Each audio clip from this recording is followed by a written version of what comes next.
some members of the Social Guild are going to come forward. First of all, would everyone in the Social Justice Guild just stand to be recognized?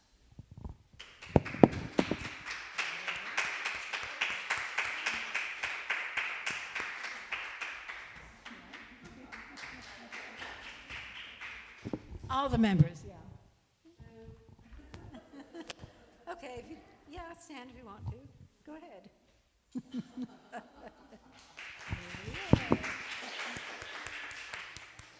Now will the members who are going to participate come forward and take their seats.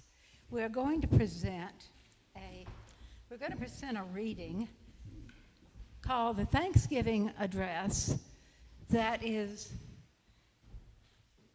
you are here, and I'm here. Thank you. I'm going to present the Thanksgiving Address which is a traditional, and she calls it a column of words, which is very old. She first learned of it when some school children presented it who go to a school that's primarily Indian children near her. So here we go.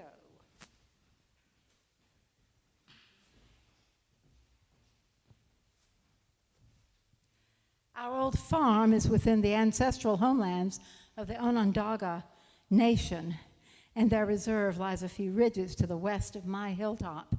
School children run out of their school buses along the top of the ridge.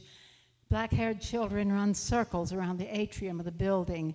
The building has doors painted the traditional Haudenosaunee purple with the words Naya Wenha Ska Non, a greeting of health and peace. Here the school week begins not with the Pledge of Allegiance, but with the Thanksgiving Address, a river of words as old as the people themselves, known more accurately in the Onondaga Nation as the words that come before all else. The gratitude is directed. The ancient order of protocol sets gratitude as the highest priority.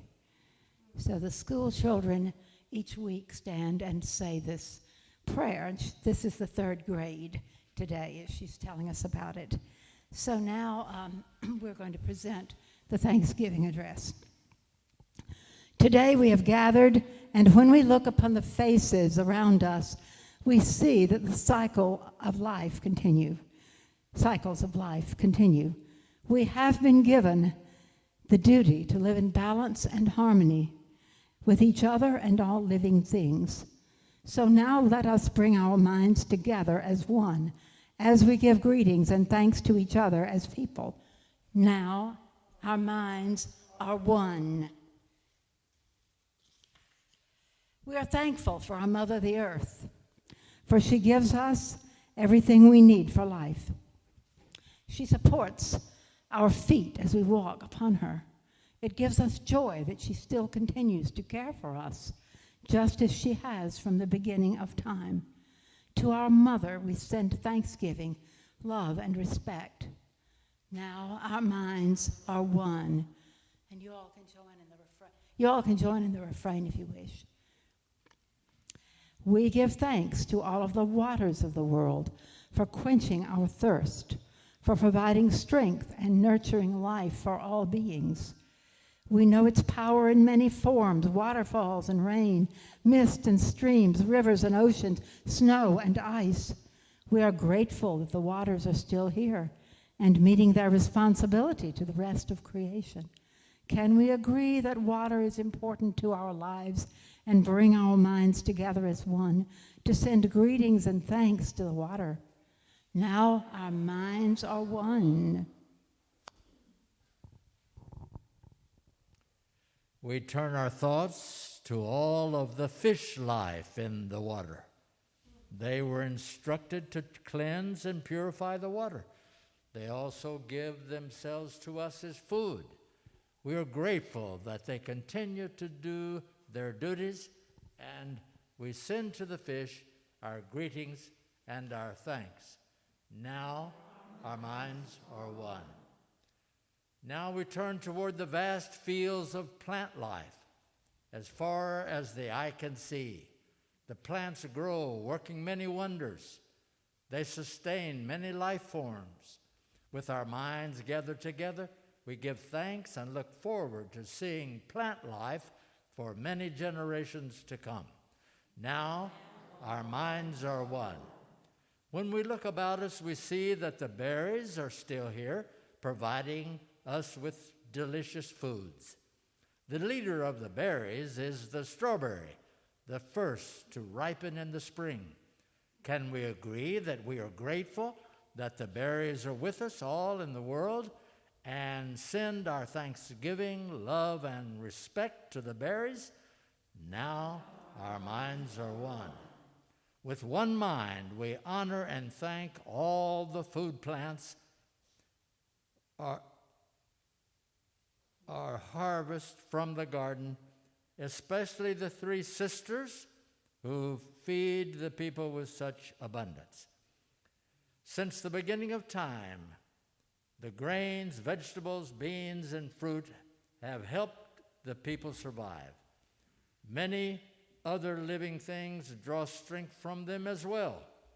We gather together in our minds all the plant foods and send them a greeting and thanks. Now our minds are one. Now we turn to the medicine herbs of the...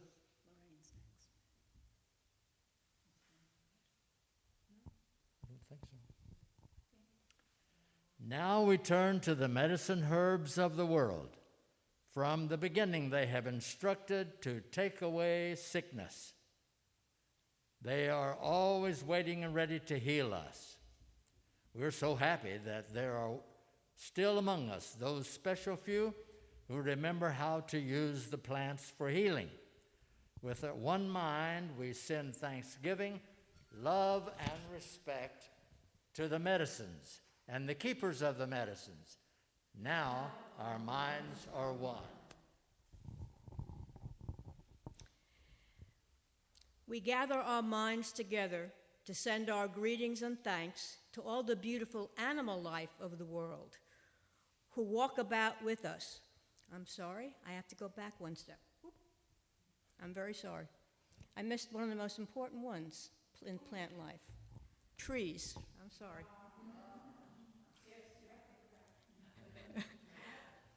Standing around us, we see all the trees. The earth has many families of trees who each have their own instructions and uses. Some provide shelter and shade, others fruit and beauty and many useful gifts. The maple is the leader of the trees, to recognize its gifts of sugar when the people need it most. Many peoples of the world recognize a tree as a symbol of peace and strength. With one mind, we greet and thank the tree of life. Now our minds are one. We gather our minds together to send our greetings and thanks to all the beautiful animal life of the world who walk about with us. They have many things to teach us as people. We are grateful that they continue to share their lives with us and hope that it will always be so. Let us put our minds together as one and send our thanks to the animals. And now our minds are one. We put our minds together as one and thank all the birds who move and fly above our heads. The Creator gave them the beauty of song. Each morning they greet the day, and with their songs remind us to enjoy and appreciate life. The eagle was chosen to be their leader and to watch over the world. To all the birds, from the smallest to the largest, we send our joyful greetings and thanks. Now our minds are one.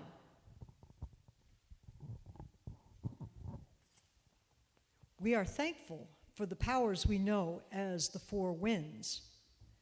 We hear their voices in the morning air as they refresh us and purify the air we breathe. They help us to bring the change of seasons. From the four directions they come, bringing us messages and growing strength. With one mind, we send our greetings and thanks to the four winds. Now our minds are one. Now we turn to the west, where our grandfathers, the thunder beings, live. With lightning and thunder voices, they bring with them the water that renews life. We bring our minds together as one to send greeting and thanks to our grandfathers, the thunders. Now our minds are one. We now send greeting and thanks to our eldest brother, the sun. Each day without fail, he travels the sky from east to west, bringing the light of a new day. He is the source of all the fires of life. With our mind, we send greetings and thanks to our brother, the sun. Now our minds are one. We put our minds together and give thanks to our oldest grandmother, the moon, who lights the nighttime sky. She is the leader of women all over the world, and she governs the movement of the ocean tides. By changing her face, we measure time, and it is the moon who watches over the arrival of children here on earth. Let us gather our thanks for Grandmother Moon together in a pile, layer upon layer of gratitude, and then joyfully fling that pile of thanks high into the night sky that she will know. With one mind, we send greetings and thanks to our grandmother, the moon. Now our minds are one. We give thanks to the stars who are spread across the sky like jewelry. We see them at night, helping the moon to light the darkness and bringing dew to the gardens and growing things. When we travel at night, they guide us home. With our minds gathered as one, we send greetings and thanks to all the stars. Now our minds are one. We gather our minds to greet and thank the enlightened teachers who have come to help throughout the ages. When we forget how to live in harmony, they remind us of the way we were instructed to live as people. With one mind, we send greetings and thanks to these caring teachers. Now our minds are one. We now turn our thoughts to the Creator or Great Spirit and send greetings and thanks for all the gifts of creation. Everything we need to live a good life is here on Mother Earth. For all the love that is still around us, we gather our minds together as one and send our choicest words of greetings and thanks to the Creator. Now our minds are one. I know. We have now arrived at the place where we end our words. Of all the things we have named, it is not our intention to leave anything out. If something was forgotten, we leave it to each individual to send us greetings and thanks in their own way. And now our minds are one. Charlene also asked each of us to pick a passage in the book that was meaningful. And so I'm going to start. Fire building was a vital connection to those who came before. Potawatomi, or more accurately, Bodawadami, in our own language, means people of the fire. It seemed only right that this was a skill we should master, a gift to share. Our people learned to set fires that were small and in just the right place and time so that they helped rather than hurt. The people set these fires on purpose to take care of the land, to help the blueberries grow, or to make meadows for deer.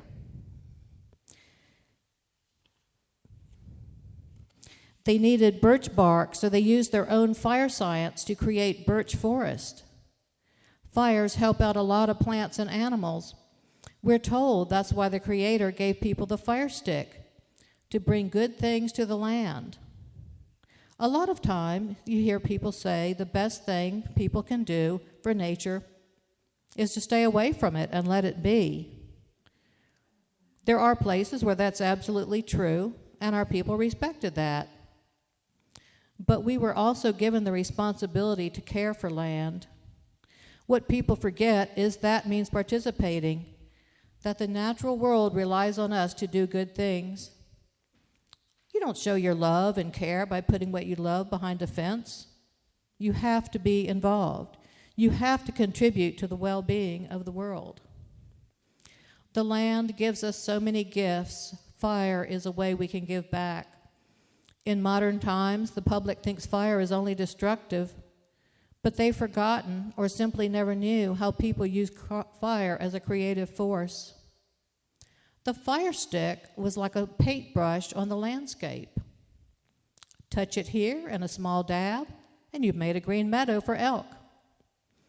A light scatter there burns off the brush, so the oaks make more acorns. Stipple it under the canopy, and it thins the stand to prevent catastrophic fire. Draw the fire brush along the creek, and the next spring it's a thick stand of yellow willows. A wash over a grassy meadow turns it blue with camas. To make blueberries, let the paint dry for a few years and repeat. Our people were given the responsibility to use fire to make things beautiful and productive. It was our art and our science.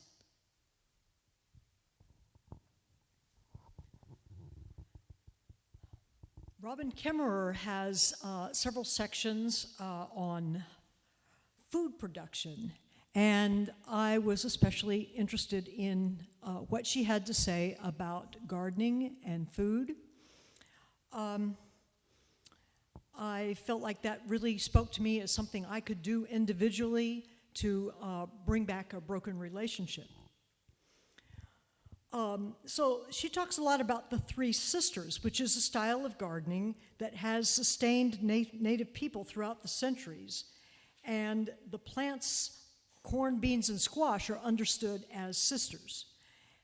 She begins the story of the Three Sisters with the story of three beautiful young women, an ancient story, who came to reveal their true identities as corn, beans, and squash out of gratitude for hospitality, and gave themselves to the villagers as a bundle of seeds so the people might never go hungry again.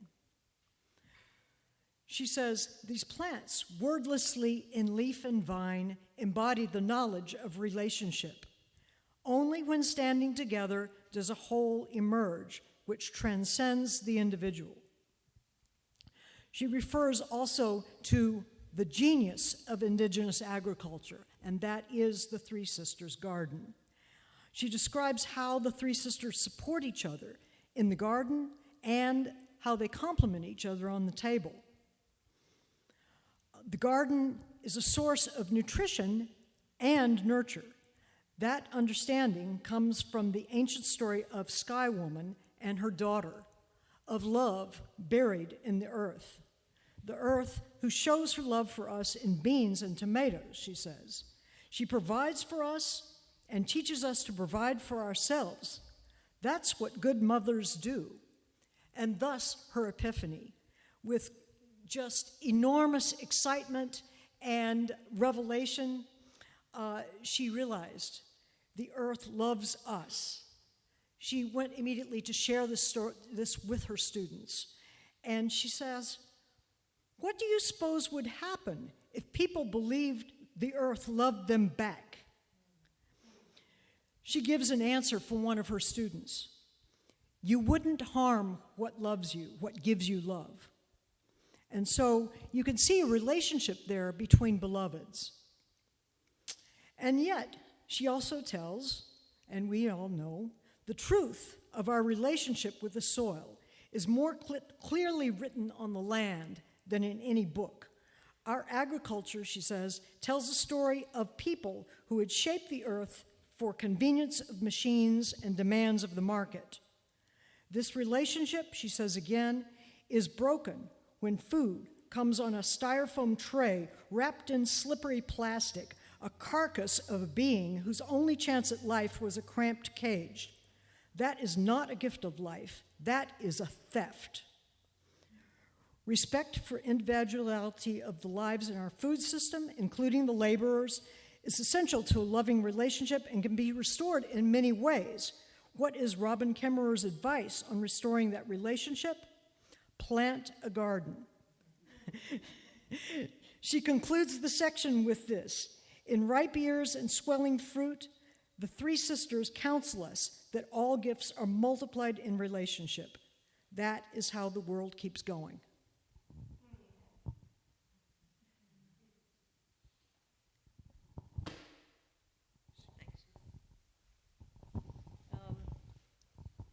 Be skipping around the chapter she calls People of Corn, People of Light. Science is the process of revealing the world through rational inquiry. The practice of doing real science brings the questioner into an unparalleled intimacy with nature, fraught with wonder and creativity, as we try to comprehend the mysteries of the more than human world. Trying to understand the life of another being or another system so unlike our own is often humbling, and for many scientists, a deeply spiritual pursuit. I dream of a world guided by a lens of stories rooted in the revelations of science and framed with indigenous worldview, stories in which matter and spirit are both given voice. In the indigenous view, humans are viewed as somewhat lesser beings in the democracy of species. We are referred to as the younger brothers of creation. So like younger brothers, we must learn from our elders. Plants were here first and have a long time to figure things out. They live both above and below ground and hold the earth in place. Plants know how to make food from light and water. Not only do they feed themselves, but they make enough to sustain the lives of all the rest of us. Plants are providers for the rest of the community and exemplify the virtue of generosity, always offering food. What if Western scientists saw plants as their teachers rather than their subjects? What if they told stories with that lens? Scientists mostly convey these stories in a language that excludes readers. This has serious consequences for public dialogue about the environment and therefore for real democracy, especially the democracy of all species. For what good is knowing unless it's coupled with caring? Science can give us knowing, but caring comes from someplace else. Respiration, the source of energy that lets us form and dance and speak.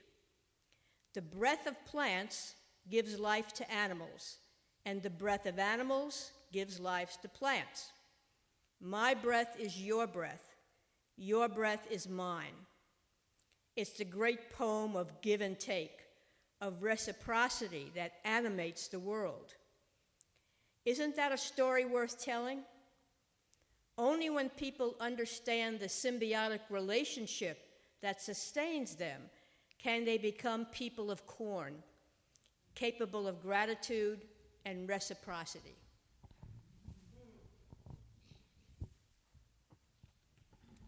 From the chapter Wendigo Footprints, a selection of quotes. The Wendigo is afoot. You can hear its unearthly shrieks as it hunts through the blizzard. The Wendigo is the legendary monster of our Anishinaabe people, the villain of a tale told on freezing nights in the North Woods. You can feel it lurking behind you, a being in the shape of an outsized man, 10 foot tall, with frost-white hair hanging from its shaking body. With arms like tree trunks, feet as big as snowshoes, it travels easily through the blizzards of the hungry time, stalking us. Yellow fangs hang from its mouth that is raw, where it has chewed off its lips from hunger. Most telling of all, its heart is made of ice. The ever-present fear of winter famine is embodied in the icy hunger and gaping maw of the Wendigo. As the monster shrieked on the wind, the Wendigo stories reinforce the taboo against cannibalism, when the madness of hunger and isolation rustled at the edge of winter lodges. The more a Wendigo eats, the more ravenous it becomes. It shrieks with its craving, its mind a torture of unmet want. Consumed by the consumption, it lays waste to humankind. Creation stories offer a glimpse into the worldview of a people, of how they understand themselves, their place in the world, and the ideals to which they aspire. Likewise, the collective fears and deepest values of a people are also seen in the visage of the monsters they create. Wendigo is the name of that within us which cares more for its own survival than for anything else. Traditional upbringing was designed to strengthen self-discipline, to build resistance against the insidious germ of taking too much. The old teachings recognize that Wendigo nature is in each of us. So the monster was created in stories that we might learn why we should recoil from the greedy part of ourselves. In Ojibwe ethics, any overindulgent habit is self-destructive, and self-destruction is Wendigo. Cautionary Wendigo tales arose in a commons-based society where sharing was essential to survival, and greed made any individual a danger to the whole. In the Wendigo way, it is the Wendigo way that tricks us into believing that belongings will fill our hunger, when it is belonging that we crave. We seem to be living in an era of Wendigo economics, of fabricated demand and compulsive overconsumption. We are asked to admire what our people viewed as unforgivable. We have unleashed a monster.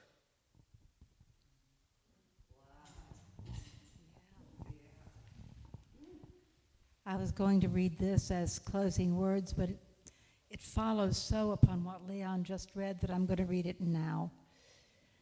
This is called The Honorable Harvest. This is called The Honorable Harvest. And can you hear me? Okay. And it is a concept that's... He's saying to hold it more like this rather than like this. Is this better? Oh, okay. Thank you. The honorable harvest is a concept of how to live without being the Wendigo, I think, or without failing ourselves either. Know the ways of the ones. Know the ways of the ones who take care of you, so that you may take care of them. Introduce yourself. Be accountable as the one who comes asking for life. Ask permission before taking. Abide by the answer.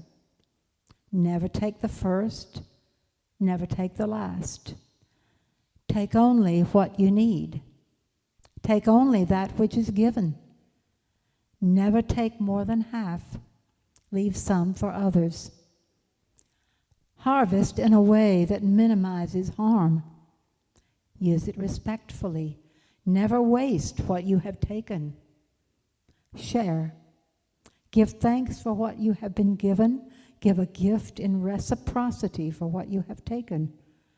Sustain the ones who sustain you, and the earth will last forever.